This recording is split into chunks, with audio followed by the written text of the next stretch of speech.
Bonjour, bonsoir, ça dépend à l'heure à laquelle vous nous suivez de partout dans le monde. Webika ndenge mu meseno ezalaka na kati ya Caribou Magazine, tozo Caribou ne bango na 2019 oyo parce que talinga été etali binonde ba téléspectateurs au Bolanda biso. Je rappelle que vous êtes branchés sur les caméras de Caribou Magazine. Moi, votre humble serviteur, bienvenue Bolongo pour les rossignols de la presse. Celui qui est, qui sera. Hein? Alors, nous sommes là toujours pour informer la population, la communauté congolaise en particulier et toute la population congolaise, partout où vous êtes, vous nous regardez. Nous sommes là sur Caribou Magazine, beau zapete, tozawana na loboko na ngai ya mwasi, naza bongo na Papa Alphonse na ko pesa yenzela se présenter na loboko na ngai ya mobali, toza bongo na Papa Vincent. Alors ceux qui n'ont pas bana la charité bien ordonnée commence par soi-même. Merci à vous qui prenez toujours votre attention à nous suivre. Merci à cette confiance que vous nous donnez Caribou Magazine. Restez branchés, nous sommes là pour vous donner des informations en temps réel. La communication à 360 degrés, je rappelle encore une fois. Parce que Junior Ndambi depuis Charlotte, depuis Chicago, Andima Kiango déjà, Djerba, depuis Charlotte, Andima Kiango, Nabo Sanité, Ricky et Baba Molembo, depuis Champagne, Azondima, champion Tingi Tingi, et ailleurs, on a vœu de meilleurs réseaux continue parce que tout ça, on a moins yango. Merci beaucoup. Tout le monde est là, il y a plateau, il y a Caribou Magazine, notable, Bakoti Marambango. Bonjour Papa Alphonse. Bonjour. Ngana ko bengo déjà Papa Alphonse parce que ngana yebi. Ce que coupe ça moi une minute on se présenter devant caméra na ba téléspectateurs il y a Caribou Magazine bazo na biso baza live toujours rappeler toujours live na compte ya Caribou Info. Alors ce que se présenter muke baye bayo ozanani ngana bengo notable mais bango nde baye bité. Ce que se présenter moi muke baye bayo. Kombo bon ngai kombo na ngai ezali Alfonso. Bon mingi babenga ngana Alphonse. Et puis bon, et puis bah surnom na biso ndenge to uta nango na kina babenga nga Asso. La fani awa aux États-Unis presque 32 ans. Kasi awa na ville ya Louisville, na Kentucky, presque 20 ans. Nazana makambo mingi penza teke yako loba kasi naza membre ya communauté awa na Louisville ndenge to sili ko sanganawa en tout cas ezali malamu mingi na sepeli surtout na Caribou Magazine ndenge sili ko sala émission oyo eza ko permettre biso en tout cas to yan na ba nouvelle oyo communauté eza nango pona ko lansango na peuple congolais au baza kati na ville oyo ou bien au baza na ba ville oyo ya nzinga ou bien kati na mboka na biso Congo et vous allez en tout cas très bien pona bayeba événement nini oyo ezali koleka kati na ville oyo. Merci beaucoup Papa Alphonse, merci beaucoup. C'est-à-dire que bon dimenanga pona bengi notable, c'est-à-dire na bengi notable pambate to kozoyer en exclusivité. Parce qu'il y a beaucoup de jeunes, je rappelle encore, beaucoup de jeunes au Bayesika, aux États-Unis, beaucoup de jeunes au Bayesika. Quand il y a Louisville, peut-être ils ne savent pas où entrer, où toquer la porte, mais bon, on a le mbiaka lokola Papa Alphonse, abi komone Asso, binon bobi Asso, donc bao baebi Asso, bo zapete, azana ba nouvelle, oyo aina ngona kati ya plateau ya Caribou Magazine. Na loboko na ngai ya mobali bongo nazali na kozongela Papa Alphonse. Na loboko na ngai mobali nazali bongo na Papa Vincent. Papa Vincent ngana yebi Papa Vincent. Ma famille est élargie mais à se présenter muki na kati ya micro ya Caribou Magazine. Kwa Sabino Papa Vincent c'est qui Papa Vincent azala nini azala wapi. Moi petite présentation muki na Papa Vincent. Comment on a Papa Vincent? Papa Vincent a vendu à Louisville, Kentucky.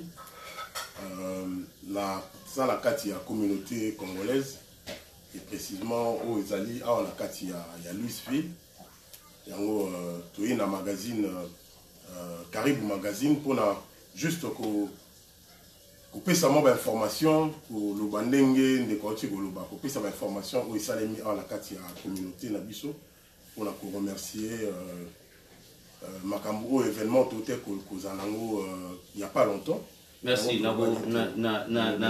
na kati ona muke te parce que na kati mwa muke na boyebi papa Vincent aza na information moko opesa bino lelo awa parce que peuple congolais boyebi tobisaki bino cette chaîne elle est conçue pour promouvoir toutes les activités et les bonnes activités congolaises d'abord parce que la charité bien ordonnée commence par soi-même et le bangaïté on a ba français ne ba lo ba yango na éviter ceux qui bato ba bilinga la ba traduire ça comment mais bon on ka ba otina on a ba traduction na bino après papa Vincent papa Alphonse ceux qui bazali awa et na ba raison moko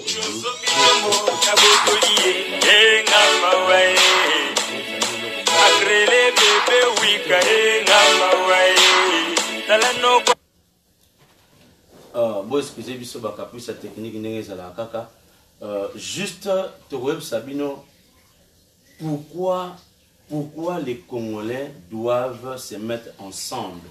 Pourquoi les Congolais doivent se mettre ensemble? Président Omba Azola Nangai Aebi, pourquoi n'a poserai toujours question là? Président Omba que je salue. Merci beaucoup na initiative Oyo Ozanango ya kokamba ba Congolais ko zongi sabango les sous ensemble. Quelle que soit la divergence, ça va aider tous en mais nous sommes unis ensemble. Prévenez que pour mon qui ango événement et les cas qui lobby mais ngai na rolobate parce que nga nazaka observateur nazana bateau baza pembe na ngai bongo oyo papa Alphonse azo représenté famille il y a papa Gaston Diomi et ce cas tout qui bon événement lobby il y a dernière côté comme maman na biso tindele au monde na dernière demeure na ye et puis naza côté na papa Vincent où ils ont représenté la communauté congolaise, qui ont appelé lobby et à Rosana Malobate à Kolobanabiso. Mais tout le monde a famille. Tout le monde a famille parce que famille de Moutou et qui c'est là qu'il y a un événement qui touché et puis famille de Moutou, c'est là qu'il observation à Bango. Les balobi les lobaya va se présenter na micro, na caméra, il y a Caribou magazine. Alors, na repesa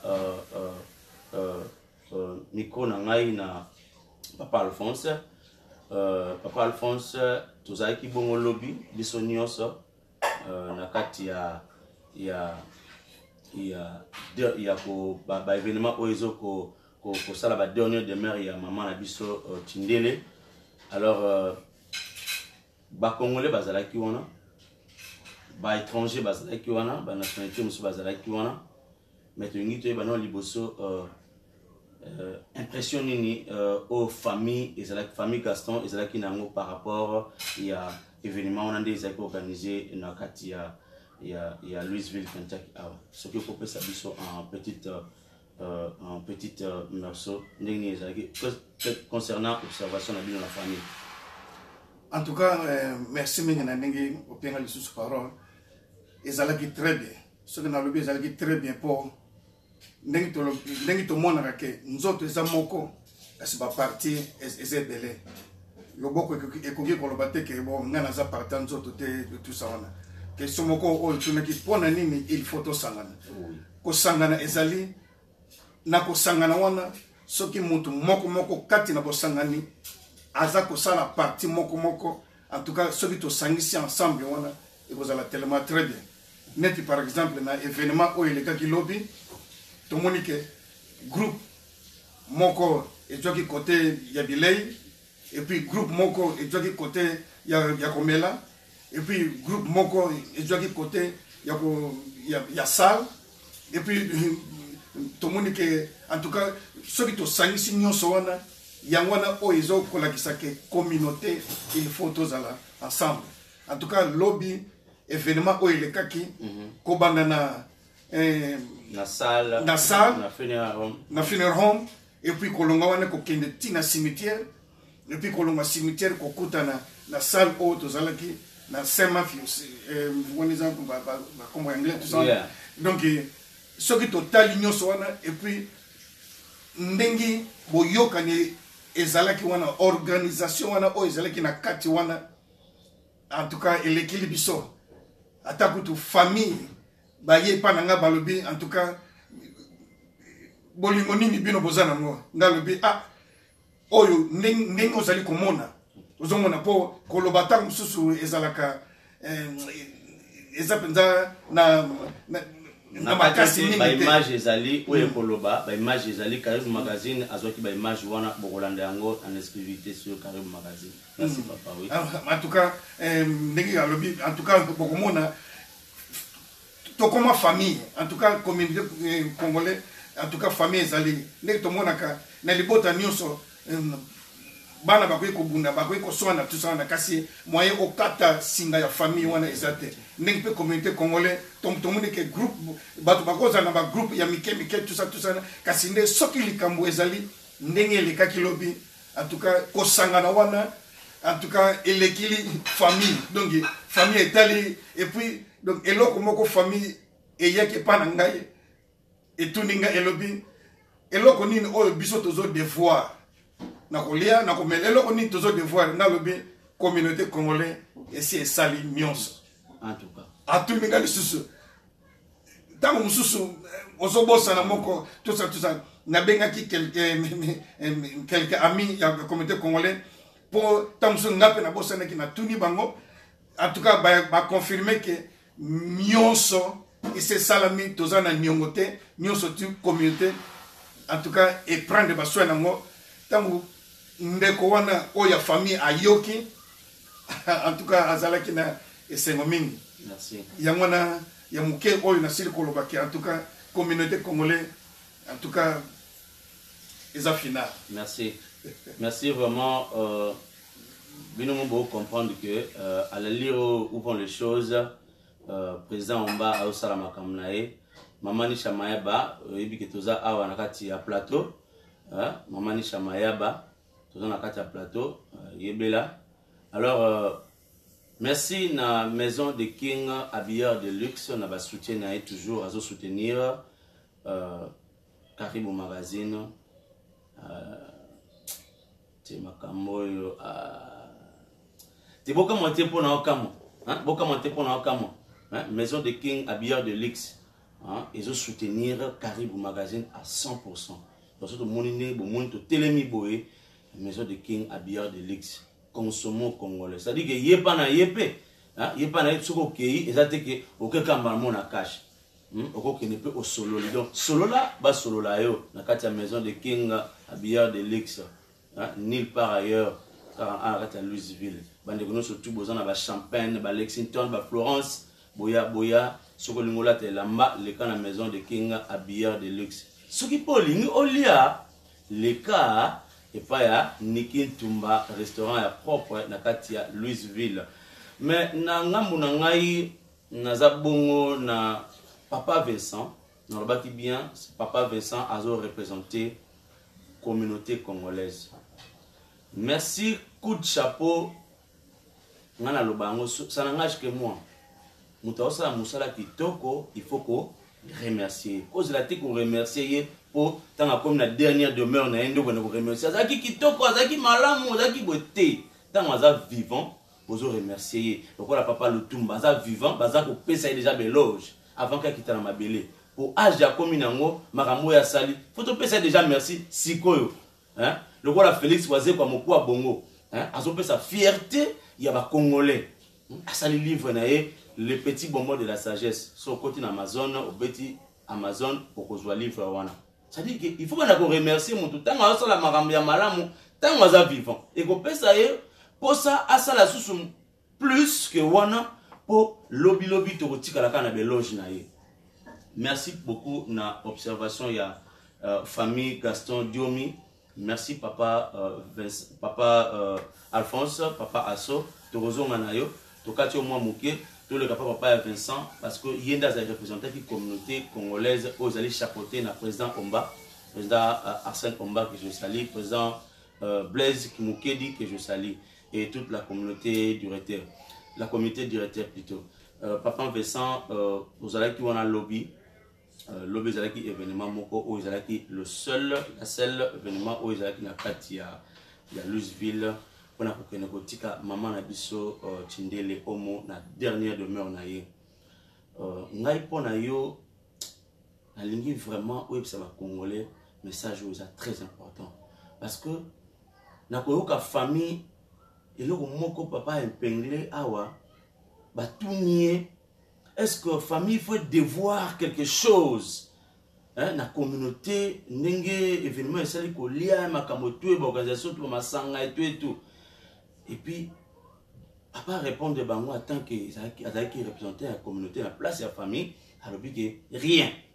Donc, nebo ça, abo sisi, nous avons démarré voiture, on a accueilli. Ah, ça dit qu'il y a eu quelque chose qui s'est passé dans la communauté. Papa Vincent. Parce que vous pouvez parler un peu à la communauté, en tout cas, votre observation. Merci beaucoup Ndeko pour l'opportunité au Pessingaï. Là, meka susuko solana bande konabiso ba congolais.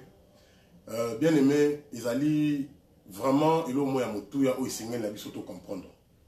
Au moins ce qui événement moko ils allaient en tant que congolais, tous okelo ko na maboko.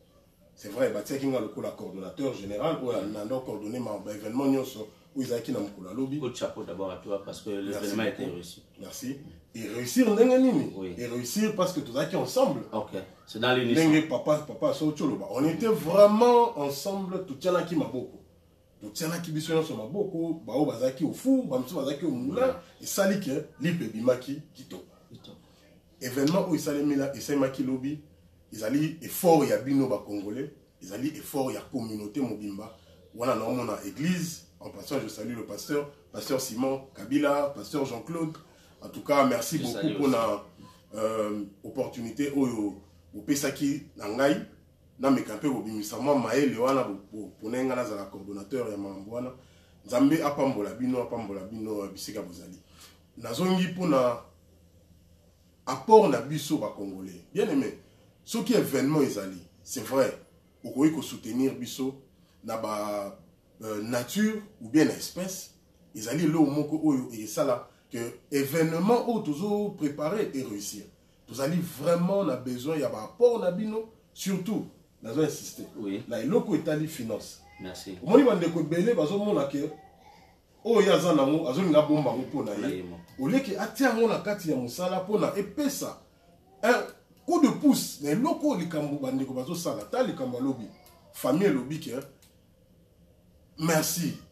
Et là, il y a nyongo bozana mo afin que to nyongo ya teke nyongo en matière finance parce que amoni dépense ça les amoni makambo et ça les oui amoni ndenge événement eleki ba moni ndenge comment je pourrais dire soutien oh yo communauté ça la ki na mo omoni envers la famille ba moni yango ba ko komi tuna mais tokotika likambo il faut biso tout na bango soki loni basala o basala ki to tia loboko en tout cas coup de chapeau ba congolais nzambe vraiment kanisa bino nzamba pambola bino na musala kitoko o bolakisaki volonté o tomonaki to keti na salle ya funéral to bimio na tina cimetière cortège e salemi tina katia salle oyo to kabolaki mwa moke oyo famille préparaki pour la biso o communauté préparaki ezaki vraiment le mot bien nazo encourager bino vraiment bozala vraiment actif na kati ya makambu na kati ya ba événement na kati ya projet oyo nyonso communauté congolaise a kozala nango botia loboko ezala vraiment le mot bien nzamba okanisa bilo. Merci papa Vincent. Ngana on marteler les sous pour continuer à marteler pour les camps. Unissons-nous congolais. Unissons-nous congolais parce que nazolo bango pambateur. Je vois l'exemple il y a la communauté mususu même en carte des États-Unis. Nous avons par exemple la communauté mususu landaka bango parce que bango pas landaka biso na ba continent mususu l'Europe Europe bon on a commenté ce que bazala uni lorsque le Kambo ekwe eza le Kambo na ya esengo na ya mawa ça dit que nous surtout o ekwe li congolais il faut congolais azala wana présent à se manifester la présence na physique na présence morale finance tout et tout donc ya monde ça dit que événement où ezala ki lobby est réussi na bisa ki bino avant to zakina na plateau kaka qui na vice-président Blaise Kimukedi alobi bino ba congolais bino ndem to simbi événement oyo. C'est-à-dire Vincent azongi selibino à sincère pour sabino que merci parce que bo simba ki yango. Moni merci parce que famille endimi yango que vous avez soutenu cet événement. Alors l'événement ezoya. L'événement ezoya posé événement soukate. Événement ezoya ezali ebelé. Maintenant pour marteler les sous on a sur la qui pelobi mouké en passant à pasteur Simon que je salue, pasteur Jean-Claude Lezolo que je salue, pasteur Miller, pasteur Christian Bozé Belé pasteur Bino tout. Vous allez bon on a Katia Caribou Magazine. Caribou Magazine vous soutient totalement. Caribou Magazine vous soutient à 100%. Congolais, mettez-nous la main dans la main. Ototombola, Bengeli École, on a tous les domaines. Dans tous les domaines. C'est-à-dire que si moi, ok, Niki Tumba sali moi, place Mouka Zole Sabato, tout soutenir. Et si on basali comme moi manifestation moko boye de sorte que ba Congolais ba kutana ba se place tout soutenir yango. Il y a monde l'accès. Tous on a ba divergence d'idées, mais tous allez unis en tant que peuple moko congolais, toujours appartenir à la nation congolaise. Papa Alphonse, Isaki juste kaka Caribou Info pour informer les Congolais, les Congolaises, aux États-Unis, particulièrement à Louisville, et puis partout dans le monde, dans Caribou Magazine. Merci les sous sur l'observation de la famille, des peuples congolais, unis. Tous en ango au présent on va le bito ok na bango tinati to okene parce que Congolais faut aller boke moko.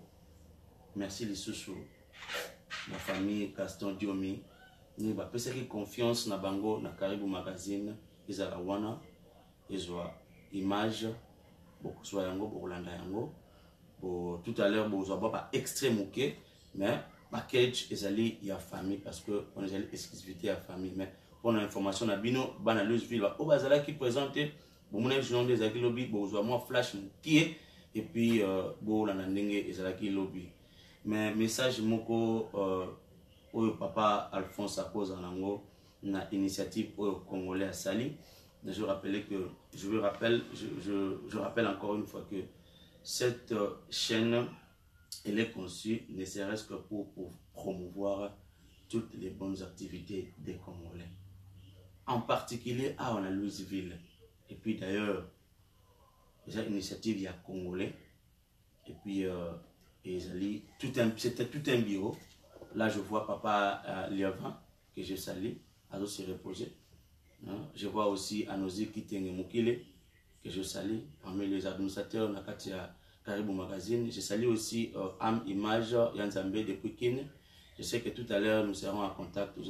Je sais que le réseau internet Bakati Nakatia Congo, mais tout vous allez en contact tout à l'heure Nabino en direct à Caribou Magazine.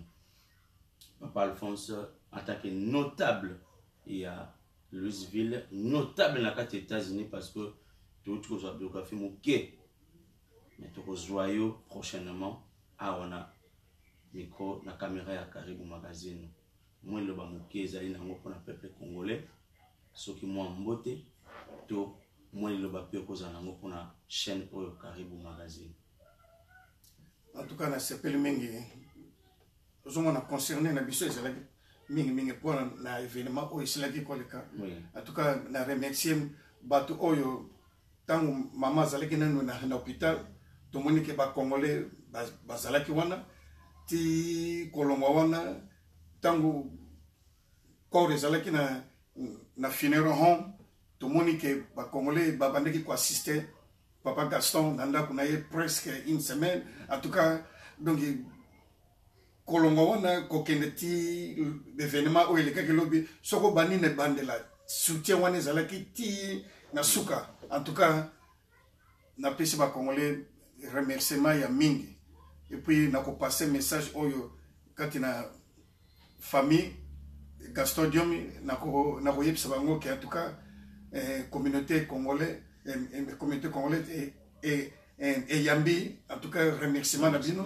Et puis bon, bako continuer toujours à soutenir Papa Gaston. Bon, zomona ke pas si peu mingi ezalaka Nassima. Zomona donc de temps en temps, et en tout cas membre de la communauté congolaise va assister surtout na bana au batiki. En tout cas, ko pesa ba idée mais ko sunga bana tout ça en tout cas yangwane de mutuna na sengi bezam merci à mingi na sa pendant na bikamu mingi ya kolobate wana. Merci ba maman notable ya Louisville na musala bosala kilobi na cuisine. Merci wana na kozanga sate ko pesa bino merci matondo poto monaki yango présence na bino ezalaki au four et au moulin ne papa Vincent Lobi obo présenter les biso ba repano surtout wana ngana liaki soki moye ezali toko betelo maboko mingi ba mama notable ba mama Nikintumba ba mama Kati ba mama en tout cas ba mama Chopé ba mama Karine ba mama Kati ba mama Nyonso ba mama ya bino yango wana ya bino ba mama Karibu magazine pesi bino matondo musala kitoko musala kitoko emonanaki mais moi liloba suka pona chaîne na yo Karibu magazine oyo sala ba mama notable balanda biso bayeba vraiment que papa Alphonse a lancé un message ya matondo. En tout cas bon na dit que après oyo kombo ya Karibu na adresse na ba téléphone nyonso ekozala wana donc eza penza chaîne moko oyo biso ba congolais soko za na message soki toza na événement soki toza na situation moko boye et que olingi peuple congolais ayeba en tout cas chaîne Karibu magazine ezali esika to sengile koyako kotika ba message na biso nyonso. Merci. En tout cas na sepeli ya mingi. Merci vraiment. Tozanga ki oyo na kala. Oui. De plus communauté izo koma munene. Oui. Tala ba chaîne esili kobima. En tout cas ezali sengo makasi penza. Merci vraiment papa Alphonse notable na kati ya Louisville notable na kati ya États-Unis obo yango obanda wapi obo yango obanda na wapi nzela ya mukie Karibu koti ba notable makambo comme costaud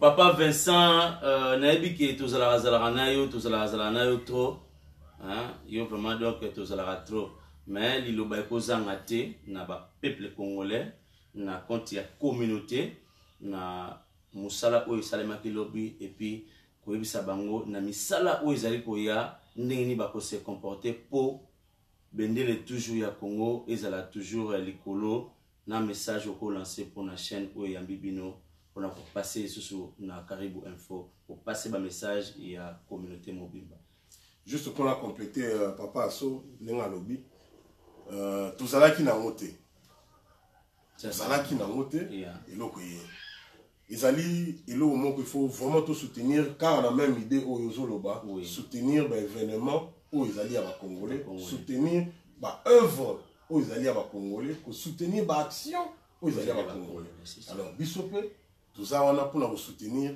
Karibu magazine to soutenir en ndeni to même ba information na biso to soutenir en ndeni ba événement au ezo salema to bengi Karibu aya wana à couvrir ba événement nyonso assez la biso ba support assez la biso ba atie la biso na YouTube atie la biso assez la biso ba publicité c'est le seul moyen oyo to ko soutenir Karibu magazine Karibu magazine ya ngone muteye pona informer ici ka nyonso congolais zwami et puis ça est information ya Louisville c'est ça en temps réel. Information à Louisville en temps réel.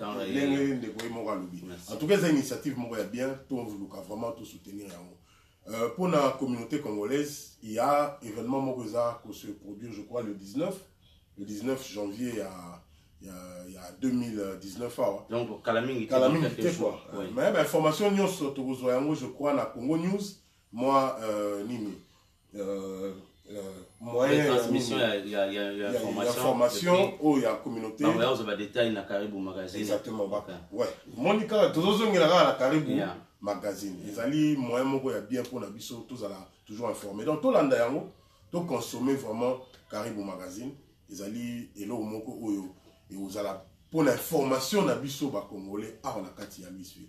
En tout cas papa nga na pesio merci. Merci vraiment merci mingi pour l'opportunité oyo pesi biso ya to ya lisusu ko remercier bandeko na biso ndenge bazalaki na biso ba soutenir biso ba permettre que tout toka. Oui, bazalaki wana en tout cas tout tchanaki vraiment maboko événement les gars qui toko to pesi bino vraiment merci belé.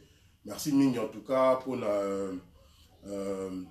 oya suka na ko pesa ezalinde na bon excusez-moi mais ils ont pasteur na ngaki tellement mingi pasteur Simon Kabila pasteur Jean-Claude ils ont vraiment papa na ngai pasteur Jean-Claude Luzolo merci vraiment pour na ndenge bosimba biso bozo aider biso dans la foi na kati pe ya musuni bozala na biso toujours nzambe vraiment kanisa bino abakse so se belé na pesi ba mbote ibna ngai ipa ya batu nyonso oyo bazalaki na biso na kati ya événement on a dit que belé bazalaki na misala ba ope bazalaki empêché en tout cas toyokaki bani na bino tozwaki ba appel na bandeko ba ngaki ba ya mais moi ba ezate misala pas ici aux États-Unis hein. Il faut rappeler que Mboka na biso za na ba réalité na réalité ça vraiment. Alors ils ont compati de loin ouais, voilà. Parce que bazalaki ba tchaki ba finance na bango parce que l'événement ça l'a reçu. Mais vu ba réalité à Mboka na biso moi ba se présenter ils ont quitté bon bazali na misala donc ils ont qui vraiment elo mo bien elo mo vraiment ya bien événement ya lobby et c'est les cas très bien famille tout continue toujours ko consoler famille ndenge papa soit lobby tout ça là wana c'est vrai passe yaka mingi après au baliso ko réaliser absence ya mutu être cher na ce qui bande ko bazoya toujours ou se sentir toujours consolé c'est vrai c'est l'Éternel qui console nzamba opesa bango kimia mais présence na biso ils allaient peu bien pour la famille na ba conseil papa Gaston vraiment pour soutenir papa Gaston bana ba maman bo le kara mingi na ndako pona boy ba nini bo s'occuper na bana oyo sur la biso atiki en tout cas et là on va la koloba vraiment de wana en tout cas déjà très bien. Merci papa Vincent. J'espère que mela ya communauté et okani na ba caméra ya Karibu Magazine le 19 événement ezali wana na kati ya Karibu Magazine et kozala wana pour découvrir l'événement et puis ba détail bokozwa yango na ba prochaine émission na biso tokozwa comité directeur surtout oza organisateur ya événement wana bazana ba décortiquer morceau par morceau nini événement et kozala déroulé et puis je vous invite encore une fois c'est un événement congolaise ils a vraiment purement congolaise bozanga te bozala wana tozana ba divergence ya ba misala ba horaire tout mais la moindre des choses ezali ba participation na biso ndenge papa Vincent Utikoloba awa que ça soit dans le finance que ça soit physique moral tout et on est au salake communauté wana na ba comité directeur ozo chapeauté yango baza toujours uni et puis baza na ba mayele toujours ya kotambusa peuple oyo ndenge elongo bani. Merci Nabino surtout Bolandi Karibu Magazine j'ai na page ya Karibu Info. Vraiment merci mingi Nabino bozo pe sa confiance na chaîne oyo bo pesa biso toujours confiance toza wana ka pona bino pour musala ngo to kosala ngo te soki bino bozalite. Alors émission yango wana partager aimer page na biso Karibu Magazine na Facebook s'abonner na to subscribe na anglais nde balobaka na chaîne na biso na YouTube.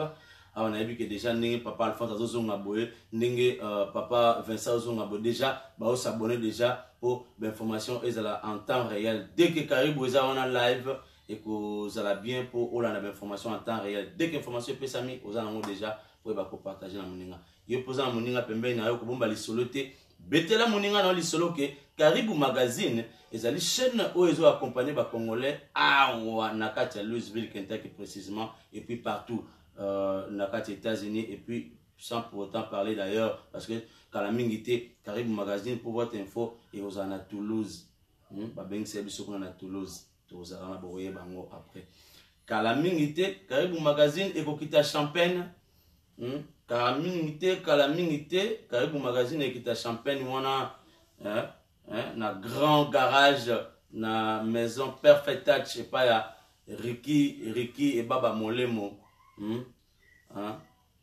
Perfect Touch auto repère na kata Champagne.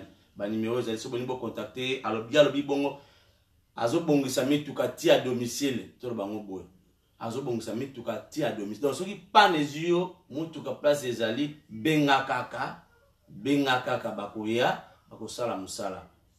Ba numéro na bango ezali bongo plus 217 plus 1 pardon plus 1 ezala ko la États-Unis so zo benga so za libanda ya mboka so lingo benga bango otie plus 1 plus 1 217 41 92 99 8 plus 1 217 41 92 98 8 nasuka wande okozwa Ricky responsable ya garage auto repère Perfect Touch auto repère na kati ya Champagne Illinois. Merci na ba invité na ngai lelo oyo ba se présenter ki na plateau ya Caribou Magazine Papa Alphonse Asso Papa Vincent. Merci na ba merci pile susu na ba molongani na bino bazola na bino depuis ba palais pour sans ba molongani na bango ba ozande bomoni bango boite. So ba ngenga ba se ba bolongani bazali. Ya mwana ngapi na pesi merci na molongani ni Chamayaba. Merci place Azali, merci vraiment Nandingo to sala que papa a toujours nenga Azali boy. Merci na bonheur, merci na Jenny. Merci na ba pasteur Nio surtout na Katia Louisville parce que bango bazo pe sa confiance totale à 100% na Caribou Magazine. Merci na pasteur Simon Kabila. Merci na yo. Merci na ba conseil, merci na ba soutien. Merci pasteur Jean-Claude Luzolo Kalamingite Bozoye awa nakati ya caméra ya Caribou Magazine Molo moto bombeli bino pasteur Jean-Claude Luzolo. Merci na pasteur Miller Malonda na Centre Calvaire Chrétien kuna bomoni uzana magazine 100% gospel. Merci na pasteur Christian Simbilu Centre Robot Church. Merci na pasteur Jean-Didi Bokoyo New Covenant Church. Merci na pasteur Arlen Kaninda. Merci na apôtre Dieudonné Limbaya. Tala ba pasteur costaud ya usaranate Caribou Magazine za costaud na ba pasteur. Soka bo meki bo ngai te bango ne ba s'en charger na bino. Ngai te o. Merci encore une fois. À notre prochain numéro, ndeka na lobana bino Caribou Magazine 2019 tozo Caribou ne bango. Ça n'engage que moi. Merci, à plus tard, bye bye.